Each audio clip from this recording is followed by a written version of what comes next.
nagdala og tanan nga pulos effort. Walay sponsor, walay bayad, gikan sa kasing-kasing walay hangad. Walay suhol, walay ayuda, pero isubuon suporta. Ang uban, kay hakot lang og bayran. Apan si Digong, tinuod nga gigugma sa tanan. Tinuod nga gugma, dili pareha sa uban nga pekera, na ay naghatag og pagkaon ug tubig. Gikan sa ilang bulsa, walay kabig. Gugma nga walay kapalit, gikan sa masa nga tinuod ang kabati.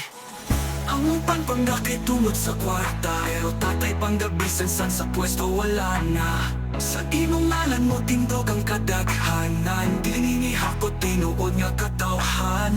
Walay suhol, walay ayuda, pero subuon suporta. Ang uban, kay hakot lang og bayran. Apan si Digong, tinuod nga gigugma sa tanan. Tinuod nga gugma, dili pareha sa uban nga pekera. Tatay Digong sa masa, ikaw ang bida. Ang pagkaroon, walay nakapuli pa. Unod kay ang among gugma, tinuod way pelo, hangtod sa kahangturan pa. Stay strong, Tatay Digong.